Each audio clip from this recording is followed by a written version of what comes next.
Hello and welcome back to another video. In this video we're going to be having a little look on the Warhammer community site. Now, very much fair warning, I have been away from the community for a little while, but a lot going on in my life without sounding too melodramatic. I appreciate there's bigger stuff going on in people's lives, however, I have had a lot of stuff going on. If you've been following relatively recently, you'll be aware of what's going on. But also, on good news, I've lost nearly 3 stone, which means I've been a little bit more healthier. Massive sidetrack. So I am very much not aware of anything that's been going on in the community, barring what I've been told by my good buddy James. So, fair warning, I may make a lot of mistakes. But I do want to get back on with videos, and I do want to make more videos. That's all I've pretty much said. So, before I begin, if you'd like to see more videos along these lines, slightly less ranting, hopefully, please hit the subscribe button and destroy the bell button so that you never miss an upload. So, I'm going to murder the pronunciation of these. The Ossiarch,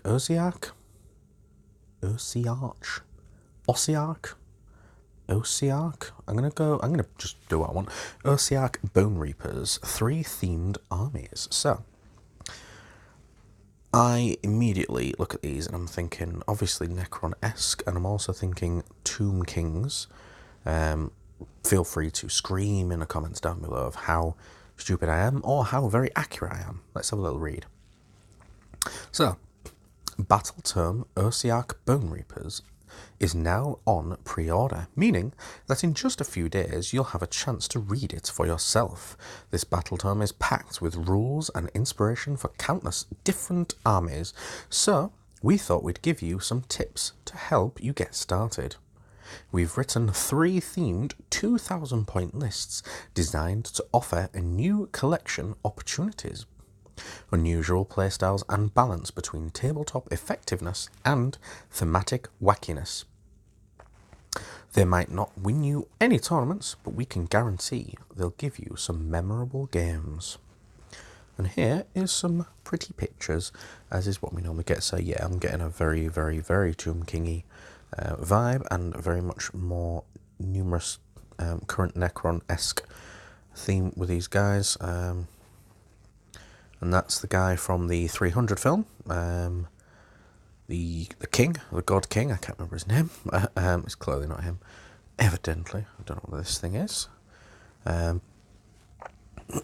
So, many moons ago, I think I did start collecting Tomb Kings, and then I just stopped. This was many moons ago. So, these hooves were made for stomping. Most Ossiarch armies are slow, relentless, and durable. Ha, your opponents will say. I'll just run away from you. Relentless this, you bonesome Burke.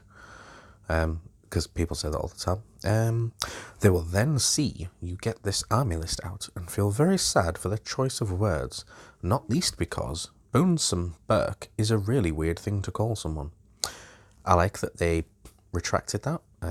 That really tickles me in a funny way. So they've got a Liege Cavalos, which I'm going to guess is like the hero, with and a Cavalos.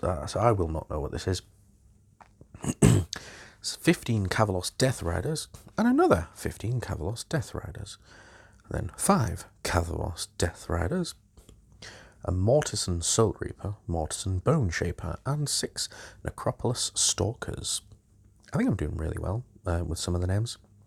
I'm going to guess it is pronounced Cavalos, just because I'm English and that's the way it works. We make the language, and that's pretty much it.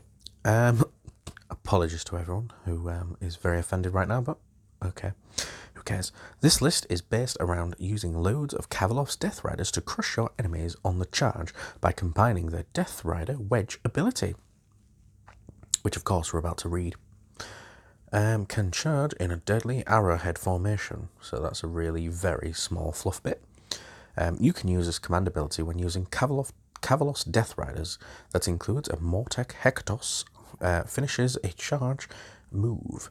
You can pick one enemy unit within 1 inch of the Cavalos Death Riders unit and roll a number of dice equal to the number of models in the Cavalos Death Riders unit. For each 5+, the unit suffers 1 mortal wound. In addition, In the following combat phase, the Kavalos Death Riders can move an extra 3 inches when it piles in, which is actually really good. I mean, don't get me wrong, it's a 1 in 3 chance on a 6-sided dice. However, let's look at it this way.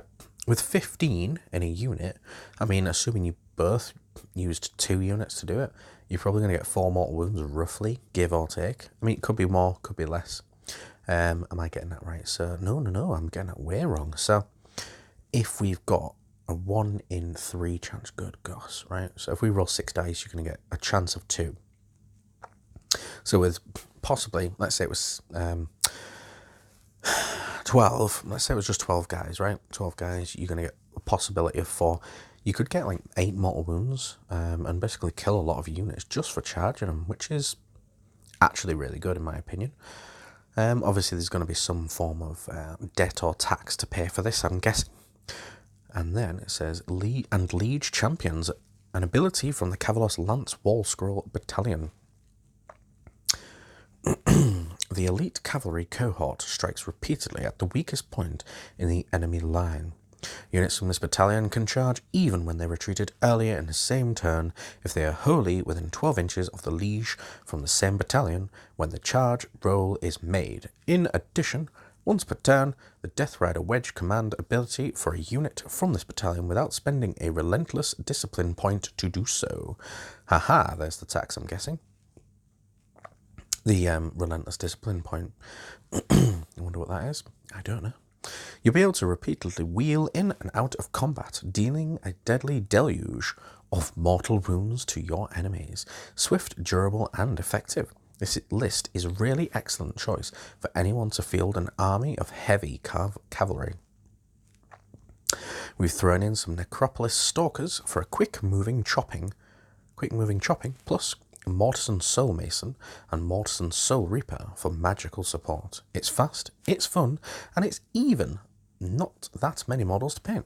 By the way, I did like the moving out of combat, dealing a deadly deluge of mortal wounds to your enemies. I liked that bit. The alliteration, I love it.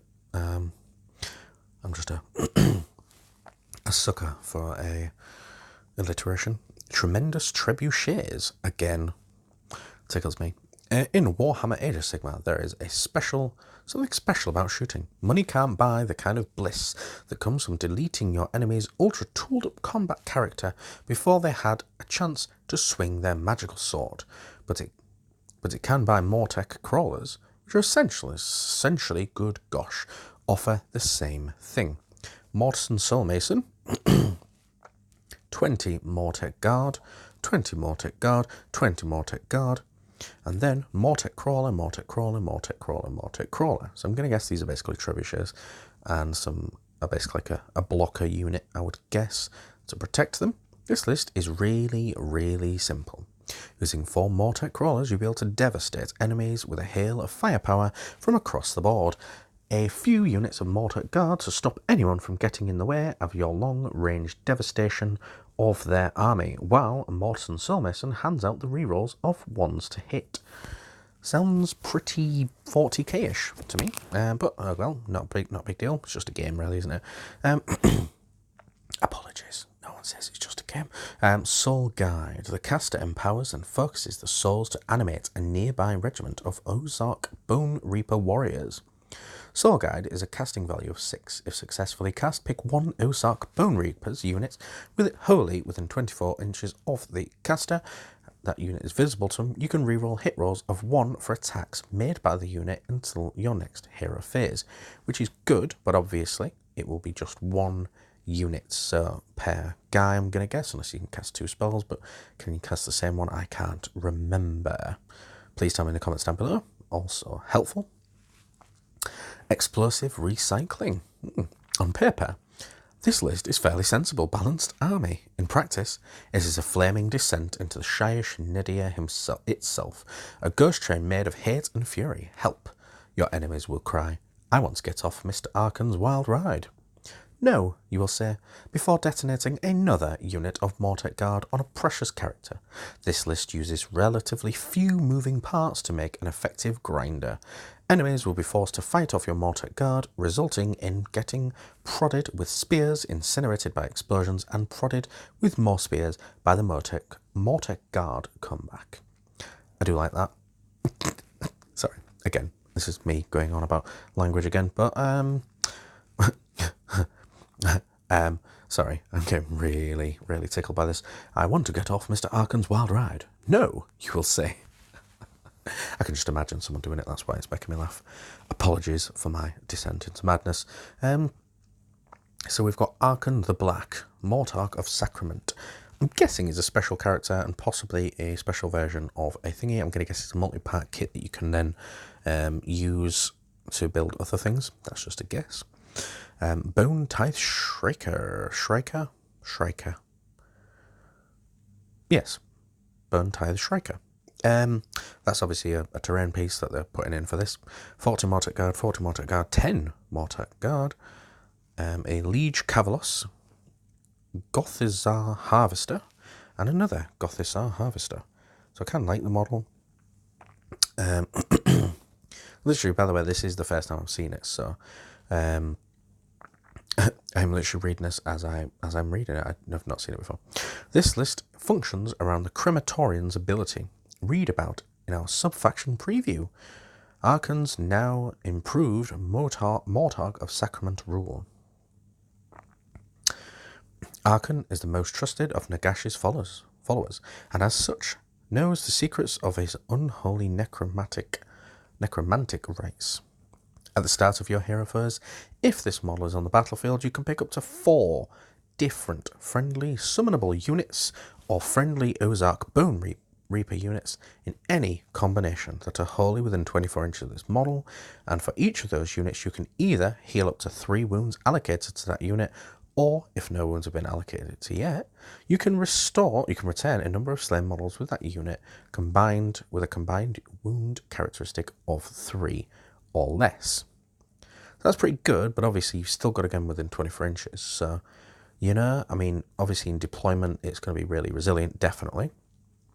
And obviously, if I don't know these Gothizar Harvesters, whether they will be less than 3 wounds, I'm very much doubting it because they look quite big. And the Gothizar Harvester units, which can recycle dead units, both friend and foe, to reinforce your ranks. Bone Harvest. This terrifying construct collects the bones of the slain, using them to heal themselves. Reconstruct nearby Ossiarch Bonereapers or make new constructs once the battle is over. Roll a dice. Each time a model is slain within 3 inches of this model on a 4+, you can pick a friendly Ossiarch Bonereapers unit within 6 inches of this model. If you do so, and a slain model had a wounds characteristic of 4 or less, you can heal 1 wound allocated to that unit. If the model was slain and had a wound characteristic between 5 and 9, you can heal up to D3 wounds on the allocated unit. Or if the slain model has a wounds characteristic of 10 or more, you can heal up to D6. Okay, so that's getting better and good. I wouldn't say it was OP, but I'm sorry, keep reading, Nicholas, keep reading. If there are no wounds allocated to the unit you pick, you can return a number of slain models to that unit with a combined wounds characteristic equal to or less than the number of wounds you could have healed. Okay, so killing allows you to heal, and dying allows you to heal. So that's actually really good. You can keep your strong units strong. You could carry a lot of plebs around with you, to be honest, and let them die and then heal other people's too. So that is actually really good. And obviously killing is really good, just in a death army in general. So every time your enemy kills a Mortec Guard, you get to deal a mortal wound to them on a 5+, and then a Mortec in question comes back to life on a 4+. Best of all, if you did deal a mortal wound and you slew your enemy, you may get another Mortec Guard. You've got 2 Gothizar Harvesters in this list for a maximum coverage. Plus, they look really cool, which, let's be honest, that is the main goal of anything, is the rule of cool. So I do think they're pretty cool. I won't go onto the website and look at them just yet. But what do I think? So it has been a while, so strange that I picked this. I'm guessing a very, very, very Tomb King style. I like that they look so. The look of them, right? They look quite neat and tidy, as in, like it's like more like fused bone plates. They look quite stocky, so that, in fact, it's actually looks like they'll be slightly sturdier models, so they'll be easier to cart around rather than like spindly little snappable things. So in that regard, I like them. And obviously this is one of them big Gothis or thingamabobs. Obviously their technical term, and that's one of them trebuchet thingamabobs. Quite a big model, that, really. And even in the background, that's taking up quite a lot of space. So, and that's the big dude in the background there, I'm guessing. Yes. So basically, it looks as though, especially that last one, is really, really, really, really tough. I feel like it's a little bit power gamery. However, that's how they play. So, or I think that's how they play. I'm gonna stop the video here. You tell me in the comments down below if I've horribly murdered the implication of anything on here, or if I'm right. Other combinations you might tell, because obviously this video isn't just about me, it's about anyone who might read the comments too. And if you can give someone a little bit of help, that can obviously go down a massive treat. And as always, thank you for watching, and catch you again next time. Oops, nope, maybe there.